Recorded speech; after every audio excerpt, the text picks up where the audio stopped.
Hi friends, అందరూ ఎలా ఉన్నారు? నేనైతే చాలా బాగున్నానండి. మేము ఈ మధ్యన అయితే ముక్తాంగన్ పార్క్ అయితే వెళ్ళాము. ఇది నయా రాయపూర్లో ఉంటుంది. ఇది అయితే ఈ పార్క్ చాలా విశాలంగా ఉంటుంది. ఇది మనం చూడడానికైతే చాలా టైం పడుతుంది. అంటే తిరగడానికి అది చాలా టైం పడుతుంది. ఇది ఛత్తీస్గఢ్ కాబట్టి ఇక్కడ ఛత్తీస్గఢ్ యొక్క ప్రజలు ఏ విధంగా జీవించారో వారి యొక్క విధానాలు ఇవన్నీ కూడా మనకి ఇక్కడ తెలుసుకోవచ్చు. మనం ఇక్కడికి వెళ్ళామంటే మనం చాలా సంవత్సరాలు వెనక్కి వెళ్ళినట్టయితే ఉంటుంది. ఎందుకంటే అక్కడ పాతకాలం పద్ధతులన్నీ వారు ఏంటి ఉపయోగించారు, ఏంటి ఎలా ఉన్నారు, ఇవంతా కూడా మనకి అక్కడ చాలా వరకు అయితే ప్రతిబింబిస్తూ ఉంటాయి. ఇదైతే మాత్రం చూడదగిన ప్లేస్ అండి. ఇంకా ఇదంతా కూడా ఆఫీస్ అండి. ఇక్కడ పార్క్ యొక్క ఆఫీసు. ఇదంతా కూడా అంటే అంతా కూడా ఆ బొమ్మలతోటి అంటే ఈ ఆదివాసీలతో బొమ్మలు వీటితోటే అంతా కూడా చాలా బాగుంటుంది. ఎక్కడ కూడా అంటే ఛత్తీస్గఢ్ యొక్క సంస్కృతి అంతా కూడా ఇక్కడ చాలా బాగా కనిపిస్తూ ఉంటుంది.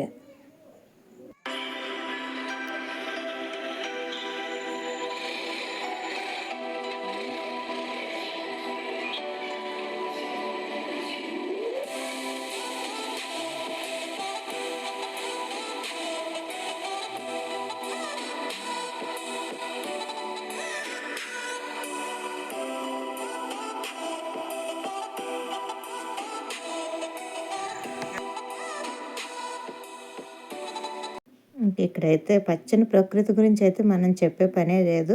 ఇంకా చాలా అయితే బాగుంటుంది. ఇదంతా కూడా ఇక్కడ కర్రతోటి లేదంటే మెటల్‌తోటి చేసినవే బొమ్మలవి కూడా చాలా వరకు ఉంటాయి.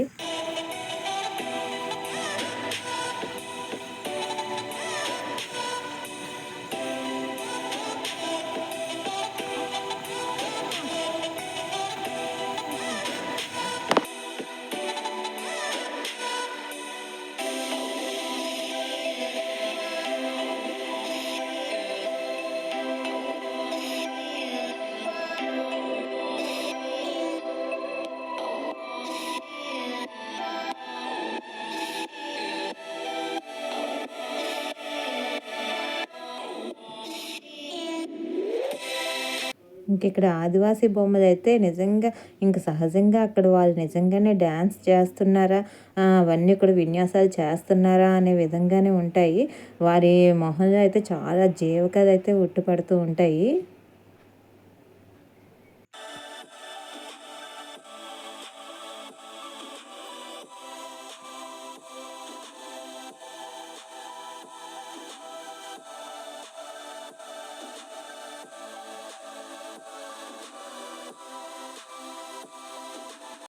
మన భారతదేశంలో 28 రాష్ట్రాలు ఉన్నాయి.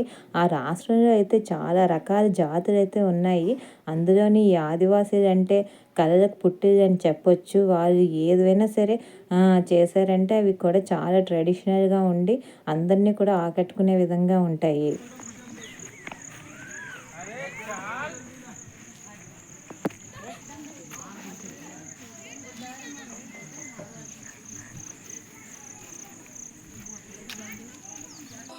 ఇక్కడ బాగా ఆకర్షించే ప్లేస్ ఏంటంటే ఈ స్తంభాలు అనేవి చాలా బాగుంటాయి. ఇక్కడ మనం ఫొటోస్ అవి తీసుకుంటే చాలా బాగా వస్తాయండి.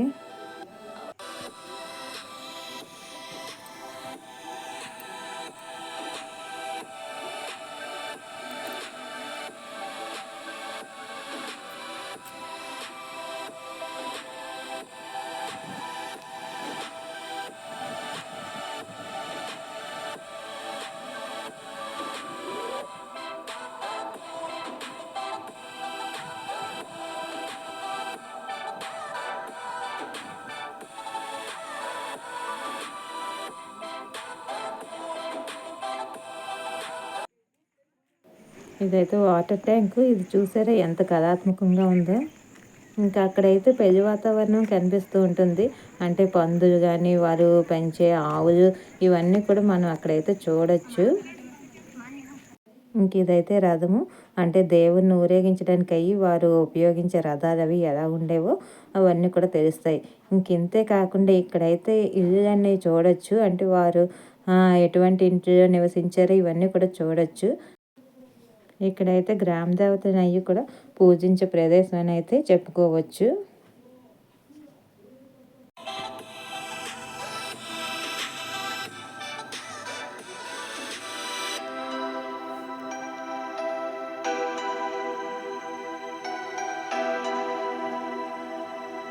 చాలా దగ్గర మనం చూస్తూ ఉంటాము.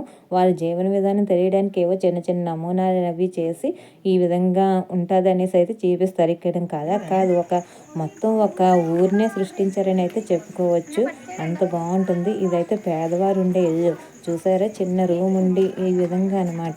అంటే వారు ఎలా బ్రతికారు అన్నది మనకి ఇక్కడ స్పష్టంగా కనిపిస్తూ ఉంటుంది. అలా కాకుండా ఇదైతే మధ్య తరగతి వాళ్ళు ఉండే ఇల్లు అనమాట. ఇక్కడైతే వంటశాల అది పైనుండి అంటే అప్పట్లో అయితే వంటలవి పైనే కదా చేసుకునేవారు. ఈ విధంగా అయితే బయటని వంటశాల తర్వాత పశువులు ఉండడానికైతే ఆ స్థలం పాకది కూడా కట్టి ఏ విధంగా ఉండేవారో మనం అయితే చక్కగా చూడొచ్చండి ఇక్కడ. ఇదిగోండి ఇదైతే ఇక్కడ పొయ్యి ఇక్కడ పెట్టుకొని ఇక్కడ వంట అది చేసుకునేవారు.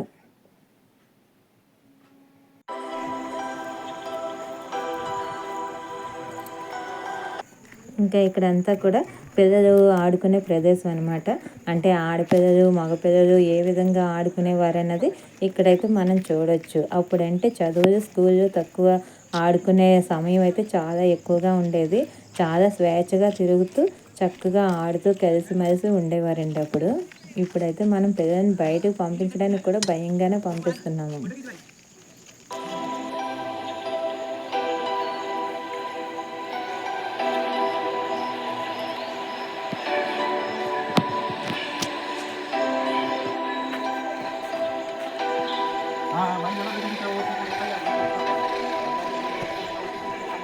ఇంక ఇక్కడ ఇల్లు